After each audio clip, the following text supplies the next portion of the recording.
honest, I'm a great fan of IELTS. So I like taking IELTS just for fun. Oh, So really? yeah, it's kind of a hobby. I do it usually every year when I have free time on holidays. Let's say just for sport, because when you get prepared for IELTS, you really need to work in a very special way. So it's Hmm. not just general English learning; it's something specific. And Hmm. well, I usually do it just for fun, just for sport, just to be on the right track. Yeah, to keep your gears going. Yeah. Absolutely. We all know that IELTS is important for people who want to immigrate to Canada. So I asked Victoria which immigration programs to Canada require IELTS exam. There are several popular ways, and I think I'll cover those.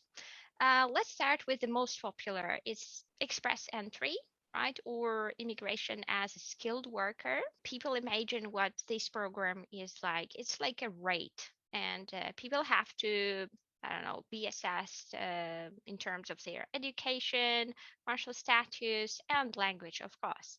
And considering that it's a rate, the highest score for IELTS you have, well, they have the higher your overall score is. Express Entry is a federal program, again, if I'm not mistaken, and there are provincial programs. It's alike the rate that they use for Express Entry. However, sometimes for provincial programs, you need a lower score. So usually Hmm. there are not so many people coming by these programs. The ideal score for Express Entry for IELTS is 8 for listening, 7 for writing, 7 for listening, 7 for speaking. As for provincial programs, overall band 6, much lower than the one for express entry. And that's why I know many people who really want to try to come to Canada using this way. And again, for this provincial program, you need to take IELTS General. There Hmm. are multiple ways how you can come to Canada using IELTS Academic. So general IELTS is for immigration purposes, but what is academic IELTS for? And usually people take IELTS Academic if they want to study here in Canada. So they apply to university, and that means usually the requirement is based on what the university wants. For example, U of T, the requirement is to have IELTS band score 7. Yeah, Hmm. it's It's pretty high. that's true. It's advanced level, and there is a reason because when you take IELTS for university, you need to understand that you need to read in English, write your projects, theses, or articles, whatever. Everything should be done in English, and for sure, they want their students to have high standard of English. So what is the difference between IELTS general and IELTS academic? And why can't I take IELTS academic for immigration purposes? IELTS is not just a test, it's not just an exam. IELTS is a system. And this system assesses skills, right?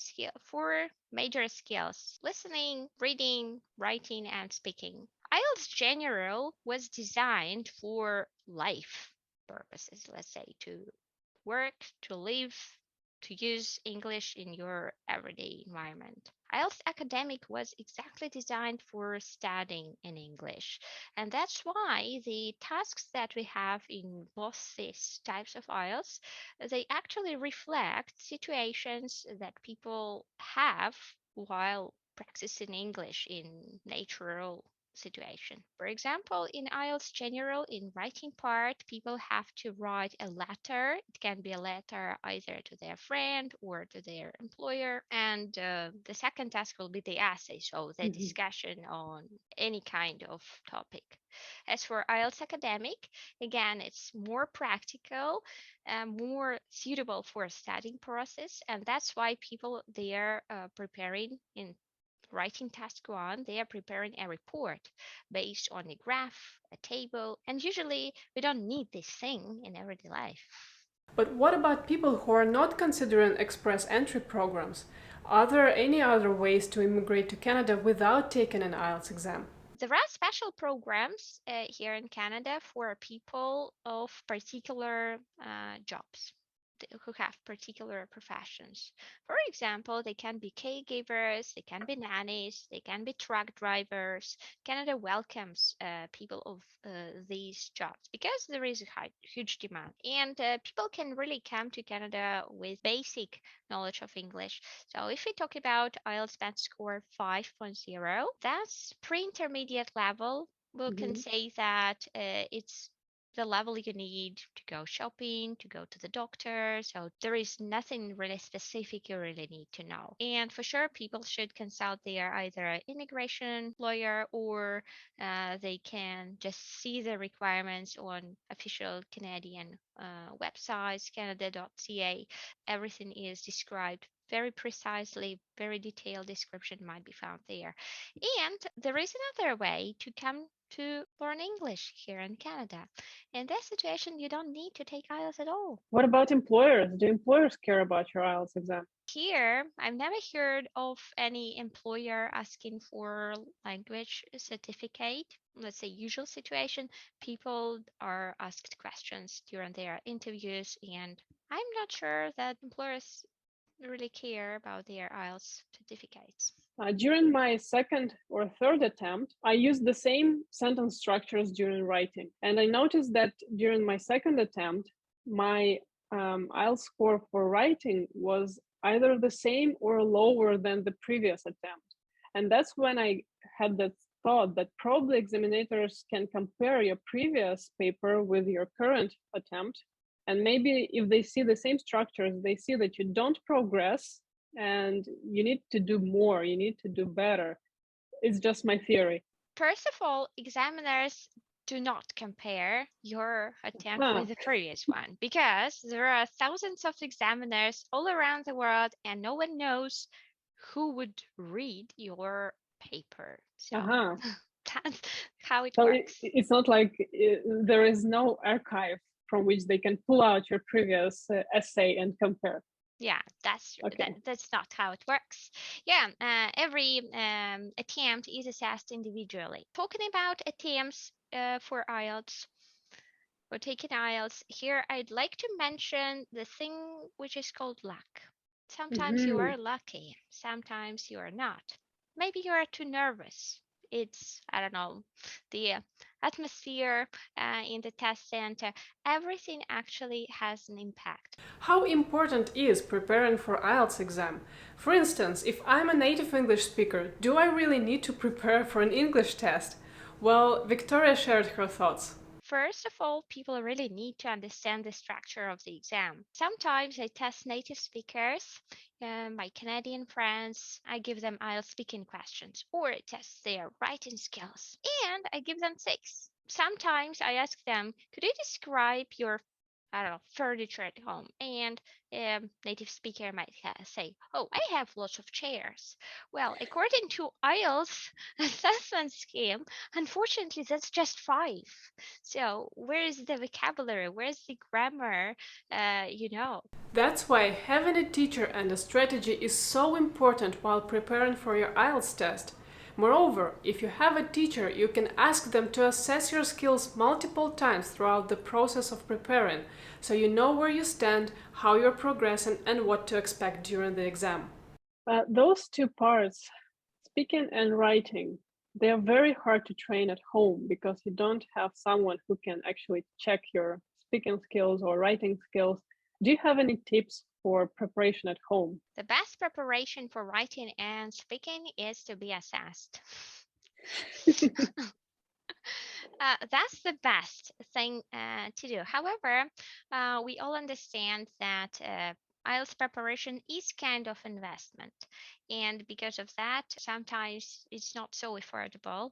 Some trainers, some courses, and myself as well, offer essay tracking, right? Mhm. And you can send it to to the person who does it professionally, right? And be assessed according to IELTS criteria. The same might be done with speaking. For example, my students sometimes just send me voice messages.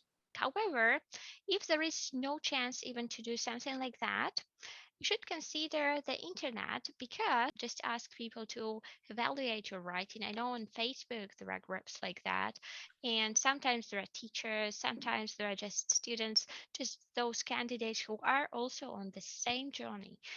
As for speaking, I would recommend just to speak as much as possible. That is the best strategy. However, it is very important to remember that you need to be ready for various questions. Sometimes there are really weird questions. What do you think about shoes? Do you like shoes? What do you think about rainbows? I don't think about rainbows. Come on. Yeah, and that's the point. So be ready to think of very strange questions and be ready to answer them. And there is no way you can answer wrong. Just give Mhm. an answer. Just say something so that they could assess your coherence, cohesion, vocabulary, grammar. Just use some ideas. Just get inspired by that question and say something. That would be the best thing to do. What Victoria has just said is very important. But it doesn't mean that you can speak about anything. You need to show that you understand the question and stick to the topic when you're answering. But that's true. No one will be assessing your philosophy and point of view, and no one will be checking whether you actually experienced what you're talking about. For people who are just starting their preparation for IELTS exam, Victoria has one simple advice. They should start definitely with a mock test to Mhm. understand where they are right now, today. What's their level? Then think of a strategy how to get where they would like to get. Talking about strategy, I would say that in IELTS preparation, it is a key word, because we are all at certain point in our immigration process, and there is another point where we would like to get.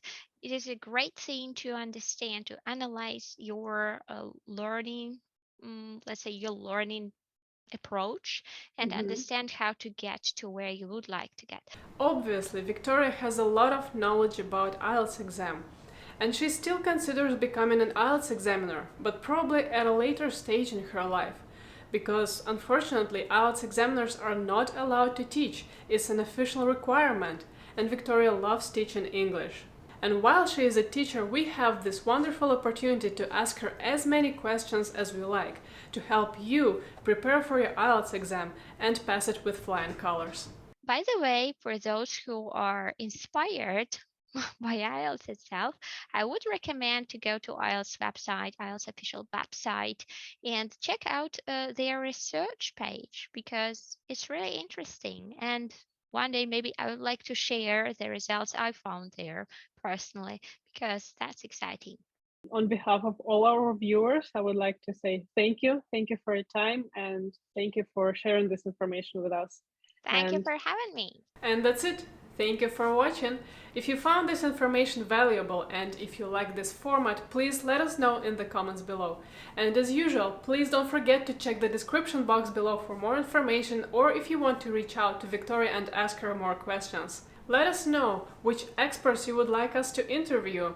Don't forget to click the like button below and subscribe to this channel, and we'll see you in the next one. Take care!